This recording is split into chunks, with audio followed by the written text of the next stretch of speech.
Hello and welcome to Brendawareness episode 10. I feel like this is a little milestone that I've just achieved as I hit record.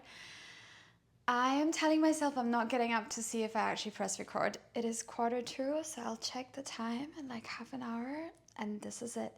Hello, how is everyone? I'm in New York right now, and I just turned off the loud AC because I felt like it was too noisy.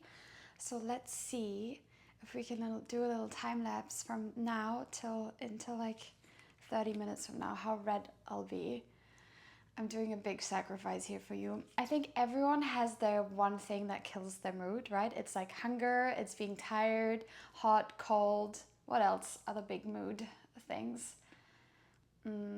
Yeah, mine is being hot. If I'm hot, I just feel like automatically overstimulated. You know, this like you're getting home, your bag, like your music's in your headphones, your bag is like slipping off of your shoulders, you can't find your key. Like, this is the feeling I have when I'm hot. I can't concentrate, I feel overwhelmed, overstimulated. So yeah, let's see. I'm in New York, and I've wanted to record this yesterday and the day before, but I'm on my period and I was really like not in the best mood and hot. So today is I didn't try to record. I just told myself I will record and then I didn't. So I wrote myself a little list of the most random things that I've had, kind of thoughts on the plane. So we're just going like step by step to not overwhelm me. Yeah, I hope everyone's doing well. If you're listening to this in like a timely manner, I hope you're having a good summer. I guess you're like me, you're still working and summer has not started yet. I don't know if I told you guys I'm doing like a south of France trip. I'm really, really excited for it. But yeah, I'm in New York. I think I mentioned before that I'm kind of trying to be not 50% based here. I'm aiming for like 30-40% because the rest is kind of travel. But yeah, I'm kind of based here a little bit, really living my dream, to be honest. What did we do so far? It's really hot in New York, not surprising.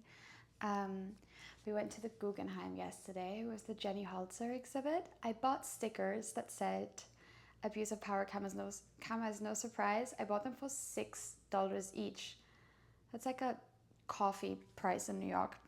The exhibit was really nice. I mean, I'm a huge fan of the Guggenheim just because I love the building. I think it has one of the best energies in the world. I like to have I told you guys this before? So my way of doing the Guggenheim is taking the elevator all the way up and then just slowly walking down.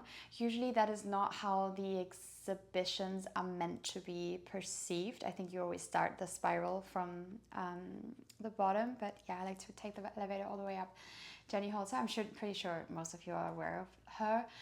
I heard, if you Google the exhibition, I heard that she was actually planning to just do the spiral and no other artworks, and that the Guggenheim was like, that's not enough for the tourists. I wish she had stuck with that actually, because I think it would have been a little bit more of a statement. But I guess why, I understand why she couldn't.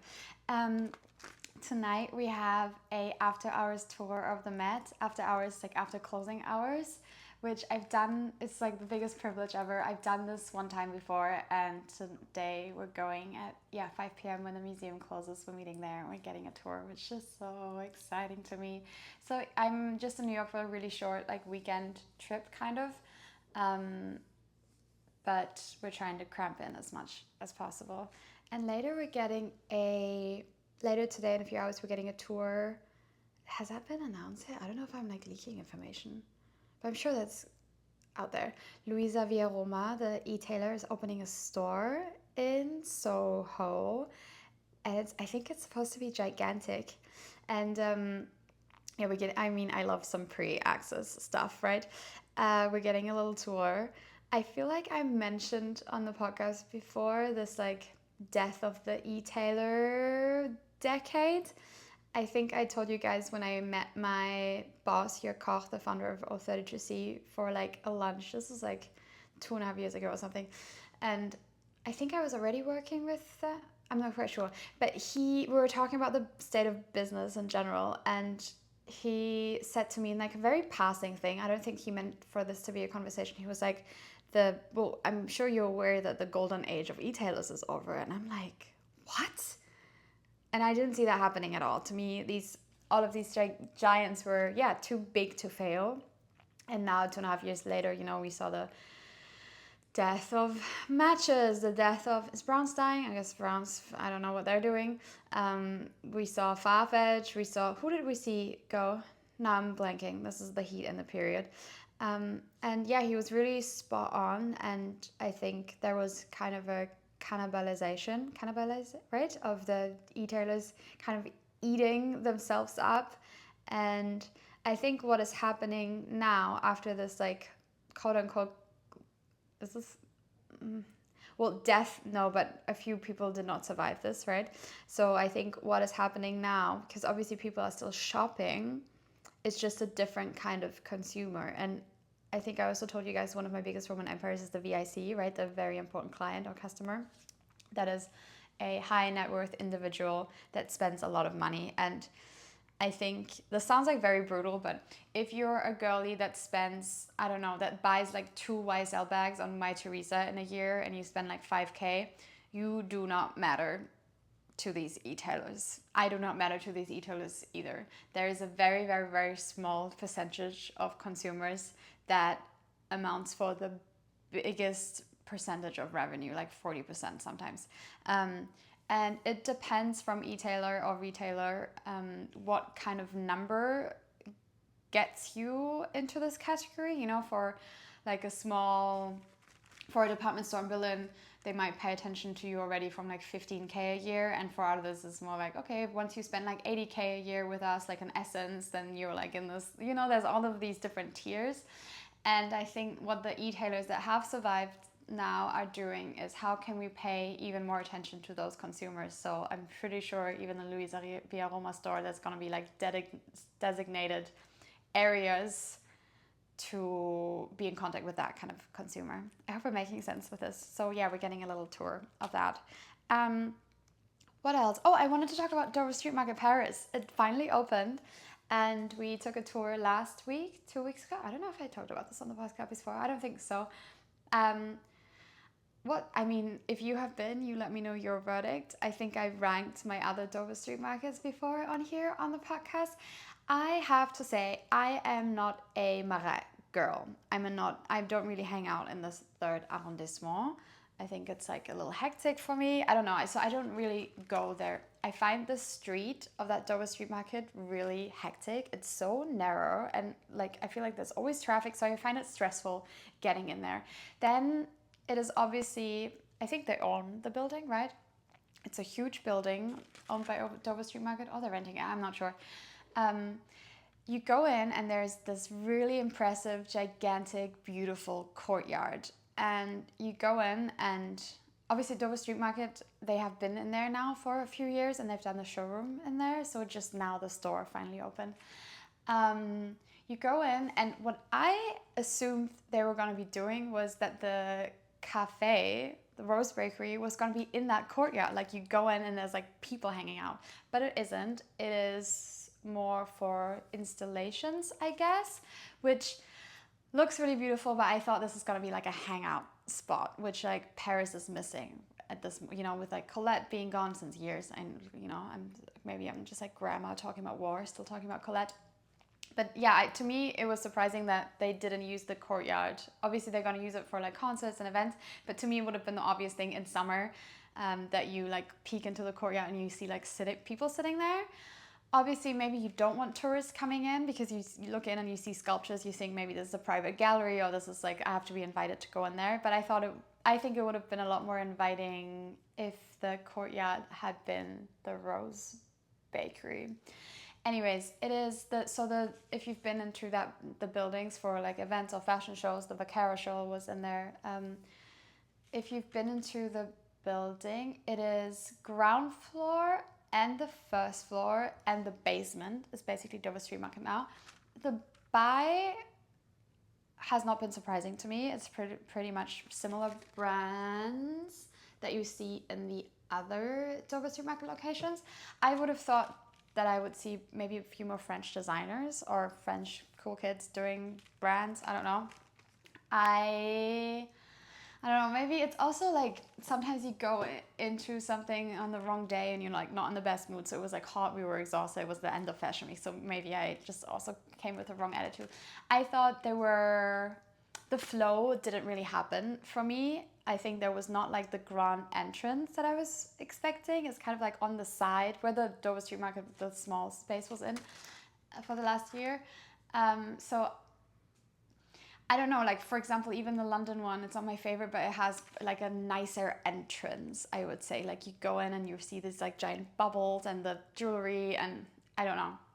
So I was expecting, yeah, to go in and to see like a, I don't know. I don't know what I was expecting. You guys, I need some feedback from you guys as well. Maybe I'm just like being too negative.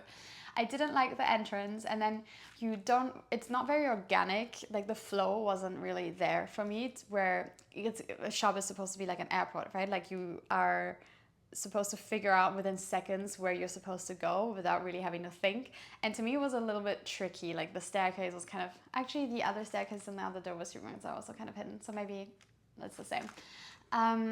There were a lot of dead ends in the store, so maybe that was disrupting the flow for me a little bit. Even though it's such a huge space, at some points in the first floor it felt a bit claustrophobic to me. You didn't really know where you were going. But yeah, maybe I just have to get used to things. But to me, it's also like we ran into people there, but it wasn't like so. I think it's like it's gonna be a hassle of like how are you finding your friends in there if you're like meeting up in Dover Street Market, which I think is a thing for a lot of us that are into fashion, right? Like I'm on the first floor, I'm on the second floor. Yeah, I didn't really love it, and I'm a huge, I'm saying this as a super nerd. I'm a huge fan of Dover Street Market. I'm a huge fan of Comme des Garçons. I don't know. And then the Rose Bakery is kind of small, and then they have this beautiful terrace in the back towards like a second courtyard, which I don't know if they own, like if you can sit on the grass there. I don't know if that is part of the building, but it was really hot that day and the entire terrace is like in the sun, and then they got some kind of umbrella situation that didn't, it shielded you from the sun but not from the heat and made it even hotter. So I don't know, to me it was not like the vibe yet. Also, especially maybe because I'm so biased now and that I've been to the Tokyo one just now, and I love, love, love the new Comme des Garçons store actually. I mean, now it's already open for almost a year, but on Rue Faubourg Saint-Honoré, right? A little bit further back on Rue Saint-Honoré. And I thought that store is so beautiful and spacious and calm. And yeah, so I just felt like they're trying to do so much with that space, and I think that is more the benefit of the space, the Dover Street Market of Paris, is that it's going to be for events and people can do exhibitions and book signings and fashion shows and whatever they want. So I think that is the big seller of the space. But the store, I don't know, I didn't love it. Maybe I had like too high expectations, but yeah, you guys let me know. Next thing I wrote down is I miss Givenchy. Are you guys not sad about this as well? I don't know. To me, Givenchy, like getting into fashion was like my brand that was combining pop culture and hip hop with fashion, and it was also for the kids that already wore all black 10 years ago, and it was sexy, and there was lace and there was leather and there was like pointy toes and there was cool bags. And now they're doing like the 15th Antigone bag activation with Givenchy, but like nothing's really happening. And honestly, I'm more anxious about this appointment than even about Chanel, because I'm so worried about this brand. I don't know. I have a really like personal affection for Givenchy, and it's one of my favorite brands ever. And Matthew obviously really didn't work for several reasons. I think I've talked about this already, but yeah, I'm really anxious about this. Don't you guys miss Givenchy as well? I'm really just like, I want like some nice silk tops with lace, and I want some cool boots that lace up, and I want like something to go out in, and because I'm really not the YSL girl, because I don't fit the stuff, right? It's very skinny exclusive, and I also think I don't know, I can't relate at all to YSL. I don't find it very desirable at this moment, like only working with the like nepo babies and celebrities, and like no one, I don't know, I don't find anyone there. I like, I don't know, it's not my vibe. So I'm really missing this like one luxury brand that speaks to me aesthetically, and that used to be Givenchy. I know this is not a real world problem, right? My podcast is just yapping. I feel like I shouldn't even have to say this, but yeah, I really miss Givenchy. And I'm so nervous what's happening there. I just really need an update. Obviously they just appointed a new CEO. But yeah, if you're watching the video and not listening to this, I'm like fidgeting around. It makes me really nervous. I miss Givenchy, and I hope something good is happening there. And I've heard the Sarah Burton rumors. Maybe that's a thing. But then again, will that be so much different than Claire White Color? Then I would have preferred Claire White Color to come back. She's not, but yeah, I don't know. I miss Givenchy. Anyways, another thing that I have to be pretty careful about my wordings here. But I do want to talk about it because I think it's kind of fun. Please don't count me. Please don't tell me I'm an asshole. So, I am not a Taylor Swift fan, but I'm also not a hater. I've read all of the things about if you hate Taylor Swift, you're like this pick-me girl and it's anti-feminist. So this is not something, but I have a huge love for aesthetics, and she is not my aesthetic. So, when I talk to Taylor Swift fans in the industry, fashion industry, there's not that many, but maybe because it's like not cool or something. My one question is, why is she not a fashion girl? And the super fans who are talking to me, they're really convinced that her style being bad, I'm sorry if this is like too blunt, she has not, can we agree that she's not had like a fashion moment? Yes. I don't think that's problematic to say, right? She's not, there's not been like a crazy editorial where she was like unafraid to be ugly. There's no like, I don't know who's styling her, but she doesn't have crazy street style moments. She's not really affiliated with any brand that much. There's no campaigns. There's no fashion capital F moments. Is that okay to say without anyone getting angry? I hope so. So when I talk to these super fans, I'm really getting nervous because I really don't want to be known for being like a Taylor Swift hater. Just the fashion thing is like, it's interesting to me because fashion is such a tool that you can use, right? So I hope we can agree she's not had many major fashion moments. She's not been in this like archive McQueen shipwreck dress somewhere at the Oscars, right? We can say that. Oh, I'm really getting nervous about this. Anyways, the super fans that I'm talking to, they are seriously telling me, Brenda, the bad fashion is strategy. She is so strategic that she wants to appeal to the masses, and the masses don't have taste. So she's trying to stay, even though she's a billionaire, she's using this as a strategic thing to stay relatable. That she, quote unquote, doesn't have, can I say doesn't have I don't think of myself as tasteful. Can I just hate on myself so that I make it less bad? I don't have any taste either. So they're telling me that she dresses bad strategically to stay relatable, because if you become too fashion, then people think you're arrogant, or people no longer find you relatable, and then they're not buying your product. Really? But don't you think at this point, when she's so successful, she has to care? Like, she could retire and be fine. Why is she not? This is really a Roman Empire topic for me, but please someone explain to me why there's no fashion moments, and if this is really, like, if you really believe that is a strategic thing to stay relatable, what? I don't want to get too deep into this because I really don't want to get into trouble. I'm not hating her music. It's just not my vibe. I just really want to understand the style conspiracy, and if people really believe that this is all marketing technique. I don't know. I find that so, yeah. Anyways, next topic. I have written down the most random things here. Someone asked me if I still don't go to Soho House. I don't want to explain my whole scandal. This is like 3, 4, 5, I don't know how many years ago, but I was banned from Soho House, and someone asked me if I'm still not going. In Berlin, in my own city, no. Even if there's like a crazy event, you will not really see me at Soho House. I don't think I've been in the last 2 years. Also in Berlin, it's really not a cool thing to do. I think some people are still like members for the gym, but no one really hangs out there. You can really ignore Soho House. Whereas like in London, for example, I understand infrastructure-wise why you maybe cannot ignore Soho House. In Paris, I've never been, like, sometimes there's events because like people stay there for free and then do like a DJ gig or something, but no, I've never, no. I don't know anyone in New York that goes to Soho House.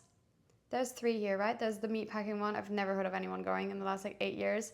There's the Brooklyn one. I remember people going when it opened because of the nice rooftop, but I don't know. And Ludlow House is like demonic vibes, I feel like. So yeah, I'm not like, yeah, an active hater on Soho House. It's not really in my universe, I would say. But also, I think still though, members clubs are very much back, right? Whether or not I agree with them being necessary, I don't know. I think especially in recessions or in, I don't know, rich people have this desire to like quote unquote stay amongst themselves, right? That is the reason for a riot to exist or for whatever, like anything exclusive. I do notice, especially in New York, every brand event is at a different members club at this point. However, they're also popping up because Soho House sucks now, right? Like they've accepted people that have nothing to do with the creative industry and nothing to do with, I don't know. So I think it's kind of like tech bros now, Soho House. So I do think there's always a market gap for something. I know in New York there's the WSA Tower right in Water Street. I think that will kind of become member clubbish. I keep hearing about, whenever I talk to people or at any social events, it's like, oh, they are working on a members only, they are working on a members club, they are working on members, blah, blah, blah. So I think there's always demand for this kind of stuff, but yeah, I'm not currently a member in anything. Yeah, I am successfully ignoring Soho House, and I think they are fine with me doing that. Other thing, okay, taking supplements. I stopped my athletic green journey for a little bit. I don't know if you guys are on this, but I already chose the one that is the least frequent of sending you stuff, and I still have like 15 packages in my house, and I'm just like giving them for free to everyone who's listening. I did not.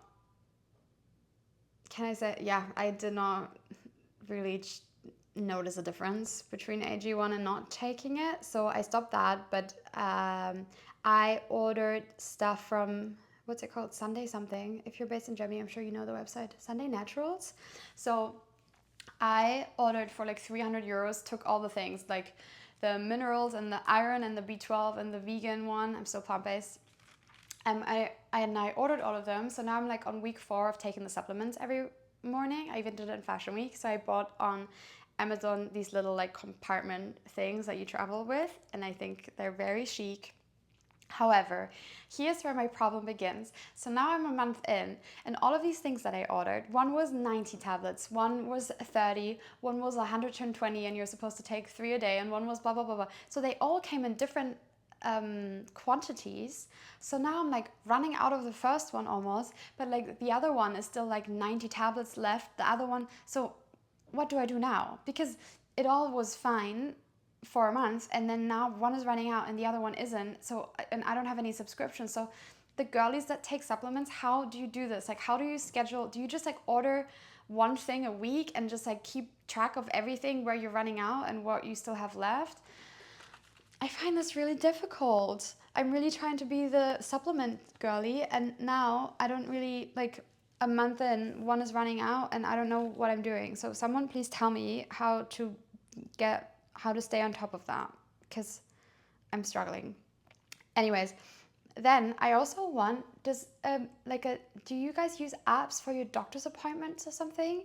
I really would like somewhere where I'm like keeping all the names of all of my doctors, because I'm really trying, I can afford healthcare and I live in a country where the doctors are amazing. So I really want to try and get, my teeth cleaning, my gynecologist, checking out my moles. I really want to like be on a schedule of like going at least once a year to all of them. And I really struggle with like keeping track of like where I went and who's the contact and scheduling these appointments. Do you guys use an app for that? Yeah. Someone else asked me a few weeks ago if I have Roman Empire like niche celebrities, like people that no one cares about, but that are celebrities to me. And yes, 100%. I can't really name any names, but one girl used to, but like this is not hate stalking. I don't look at anyone that I don't like. One girl that I just saw at Fashion Week, she always is leveling up her boyfriends, and now she's dating, and I always knew she was gonna go very far, and now she's dating one of the, I can't really say any names, a billionaire fashion family in Italy. I just saw her at the A$AP Rocky show in the front row, and I was like, oh my god, who's she with? And then I googled later, and she's with a new guy, and I'm like obsessed with her. She's amazing. Yeah, I think stalking is such a negative word, but like looking at people that you don't hate, but like you don't follow and look at them every few months. Yes, I absolutely do that. I would say once every 3 years, I look at all of the cast of like Geordie Shore and all of the Love Island and see who's gotten married and who's gotten divorced. I don't know. I think that's like reading the news, but just like it's like gossip stuff, but nothing negative. So yeah, I think everyone has like the little Roman Empire people. I try not to do any unhealthy things, right? Like looking at anyone that makes me feel bad or anything. But yeah, for sure, I have Roman Empire people. Okay, another Roman Empire of mine is, which is also what I'm working with my consulting clients. As of right now, I stopped with most of my clients that are one person, and I'm doing brands again. Just I find it a little bit more stimulating, I have to say. But one thing that always bothers me and that I have kind of like a workshop with, especially with when I worked with influencers, was lazy social media storytelling. I am a queen of lazy content, but it has to be openly lazy. Like, here's the iPhone picture and I'm standing there and I'm giving you the outfit details. Like, that is lazy content and that is fine.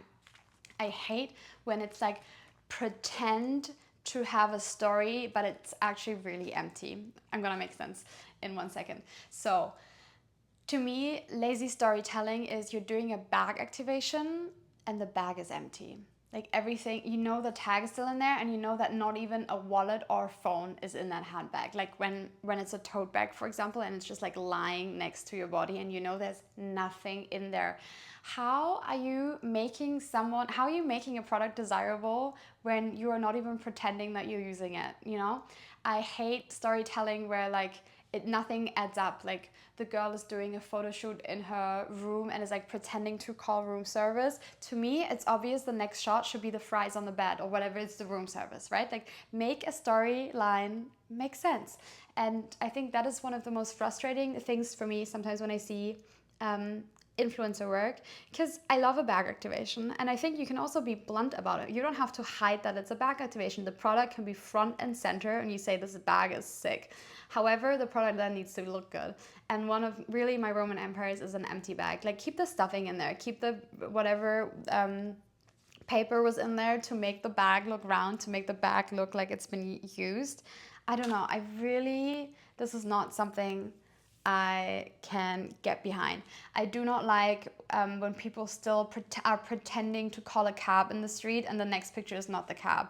Are pretending to walk into the train station and there's no content on the train. Like I hate lazy storytelling because I really think like by now, if this is your full-time job, and we've been reading for years that consumers are more and more intelligent, are more and more aware, are more and more aware of what is an ad and what isn't, and we know all of the facts, and then you still are lazy with your storytelling. I don't know. This is a really frustrating thing for me, and it's one thing that's my first like little workshop I do if I work with talents is like, what are you telling here? Because either you do a story and it all makes sense, or you just do here's the bag shot. But you know this like pretending to walk in the street and you know these like I don't know, you know they just like it's a picture next to the house and they walk for 5 minutes and they're about to go back down. Like make me believe that you're actually wearing this outfit.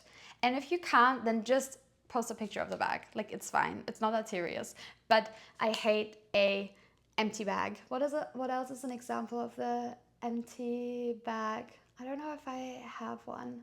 But yeah, it's just like this like fake storyline. I think the metro entrance, but then like not really being on the train or the car ride and you don't see where the car ride is leading you to. I don't know. I feel like sometimes it's so easy. But yeah, I guess sometimes you're a bit too close to your own product. But yeah, that is really a pet peeve. Let me guys know. Let me know if you guys have a similar, like the one thing you see and you're just like, I wish you had just done that one extra step, you know? Anyways, My other thing that I wrote down is I can't see. I can't live my life with sunglasses. And I know not wearing sunglasses is really unhealthy, right? I'm wearing my SPF every day, and the direct sun is not good for your eyes. And I'm really blessed that, at least I think, I have like 20/20 vision.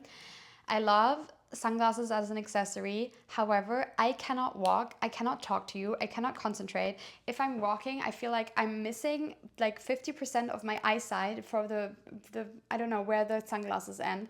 I can't even I don't like driving when I'm wearing sunglasses, but I have to obviously when I'm on a highway and the sun is coming directly at me. I feel like I can't see. Does anyone else get this? I'm not like getting nauseous sometimes. I feel like I'm missing 50% of my life experiences, smell, sound, anything when I'm wearing sunglasses. What am I doing wrong? I need some tips. And also, I lost two of my sunglasses. Now I just have a YSL pair and a Celine one left, and I don't know what else to get. I'm thinking of just having like a normal Ray-Ban moment, maybe, because we know also all, I'm sure you guys know, most luxury brands, it's a licensed thing, right? There's just like one, this is the kind of conspiracy that in fashion that is very much true. One company is kind of producing all of these sunglasses for the luxury brands. So it's not really the best investment anyways. But yeah, I want to get a cute pair of sunglasses and I don't really know what to get. Okay. Another thing I have, I don't know if you guys, if I'm like the switching the content is like a little bit too exhausting for you guys. I'm also starting to sweat, not gonna lie.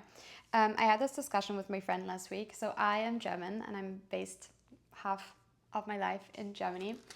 And we were talking about celebrities and celebrity culture. And in Germany, I'm pretty sure I've addressed this before, we have this huge thing called neidkultur, which is a culture of jealousy where people are not happy for someone's success, except especially if the success is vain, like being a celebrity, being known, having followers, like this is being flashy, like this is not something that Germans subscribe to in general. Which means we don't have a lot of celebrities. So I was sitting with my friend and I'm like, who is actually like, who's really a celebrity? Because we were talking about, I think we were talking about who the brands are working with. And I think we were talking about Chanel, and Chanel in Germany is like very like niche actors and actresses and they're all super cool, but no one, you know, it's not like a big celebrity moment, which is on purpose by Chanel. But we were talking about like, who's actually a celebrity? And we're sitting there at dinner and we're like, Daniel Brühl, Heidi Klum, who's, you know, who also like moved abroad to like live her best life because like everyone hates on you in your own in Germany if you get successful. And we're really thinking like actually our biggest, because it's Euro Cup right now, the football championship basically, and we're thinking like our biggest celebrities like all footballers? Can this be? Maybe I'm like oblivious because I also like I don't have a TV. I don't, besides the political news, I don't read a lot of news like when it comes to gossip in Germany. Don't we have more celebrities, but are they all athletes? And then I'm thinking in general, if I think about other countries besides artists, I think even with fashion, maybe it's also because I've just been to Men's Fashion Week, but the biggest celebs are all athletes.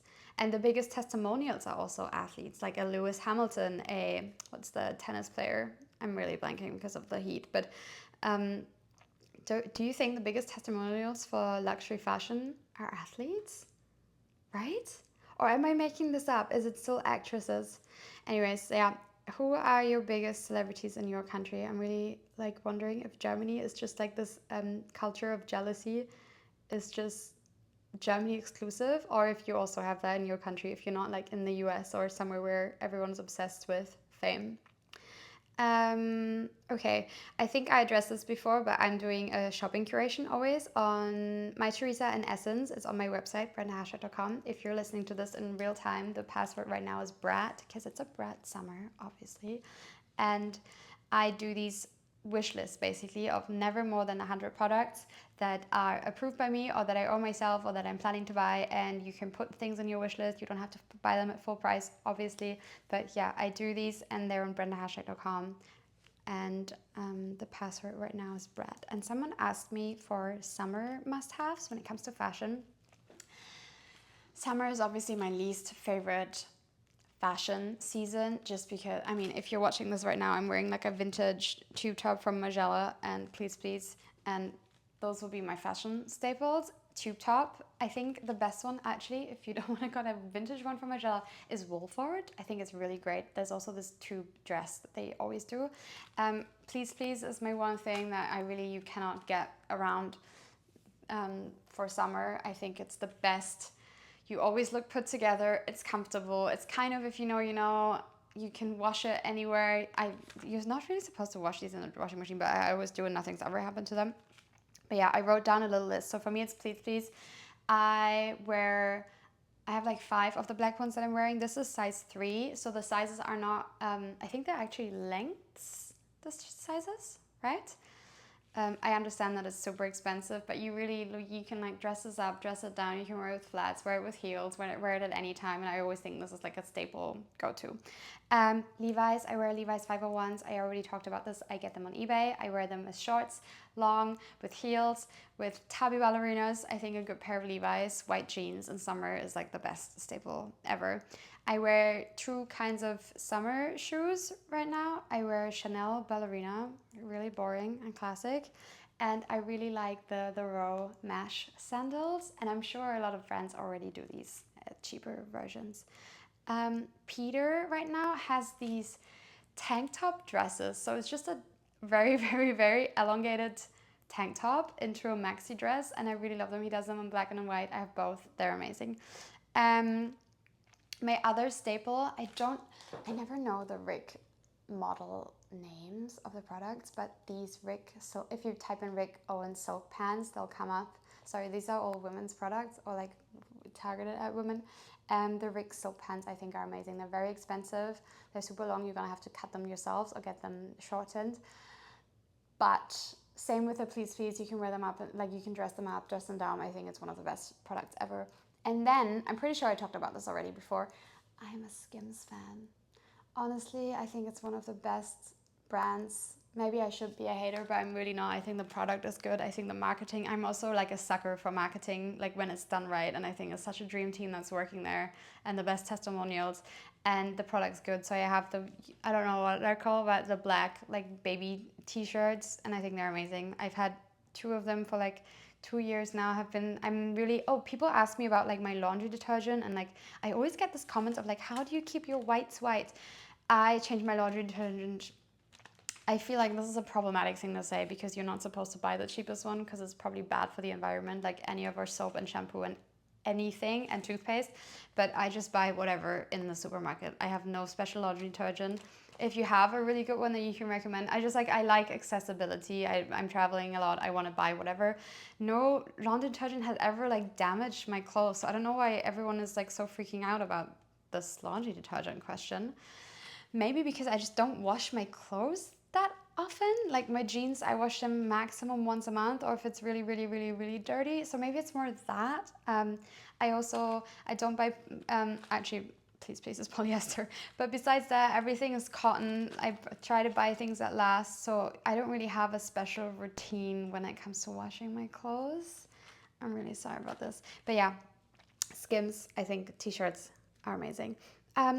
Another thing that I wanted to mention, I don't know if I should mention this on the podcast, but because I am here in New York often now, I don't know why I'm whispering, possibly looking for US representation to at some point get a visa, but to work here because I've been, I'm planning to be here a lot more in the next few years, and there's always work opportunities, but then I don't really do them. And I think, you guys know, influencing wise now, that everything is based or attached to markets, right? Which market are you based in? Like if there's bag activations in the US, but I'm based in Berlin officially, I won't get them here. So I want to spread myself out a little bit more. And I might slowly be starting to talk to American-based agencies, obviously working together always with my Paris agency. I don't know, for influencers, like you say the term mother agency, because I don't think that's really a thing. But yeah, I might slowly be talking to agencies. So if you have any good recommendations, let me know. But yeah, I hope you guys are doing well. I'm doing really, really well at the moment. Besides that, I'm actually sweating. I have to turn the AC on now. I hope you guys are having a good summer. It's really crazy that half of the year is over now. It's officially July. Um, I think, I mean, I'm manifesting every week, but like half of the year over is always like kind of a reflecting moment for me, especially in August as I'm like slowing down a little bit and taking a mini break. This is the where was I headed this year? What goals am I adjusting kind of period. So I hope you have the time to do it yourself, to look at maybe you've written yourself a little list in the beginning of January, what you wanted to achieve this year, where you're at, because I think um, it's the nicest thing to check off things, but also adjust things, right? Like all of our priorities and dreams change, and maybe you've met someone the last few months that completely changed your life or changed your career perspective because you met someone super inspiring or you had an opportunity here and there. So I think right now is the moment to look back at the last 6 months and like adjust what you want to achieve for the next, so that you don't look back in December of like and you're like, oh my god, what did I do? I haven't like reflected one time. I think July is kind of the moment to do that. So I'm doing that this week as well. I'm going to Berlin for a few days. I'm doing a closet sale. I don't know if I told you guys. Obviously, I'm trying to not talk too much on the podcast about like current life events because I want this to be timeless. But yeah, on the 14th of July, I'm doing a closet sale. So I'm flying home. I haven't sorted out any of my closet yet because it gets me really emotional. I don't like to get rid of stuff, but it's becoming a little bit too much, and I want to sell some things, and I don't want to do it online just because of the hassle. And I'm doing a closet sale in Kreuzberg. If you're listening to this week, I will announce everything on my Instagram, I think. But yeah, that's really exciting. And then we're doing the South of France trip, and yeah, I'm really excited for summer, and I hope everyone's doing well. Let's do some manifestation and look back at our goals, what we achieved, what we're adjusting, what new things we're adding to our wish list. Thank you guys so much for listening. I can't believe it's been 10 episodes and the feedback has been so amazing. And I'm really excited. So thank you guys for listening to Brand Awareness, and I'll talk to you soon. Bye.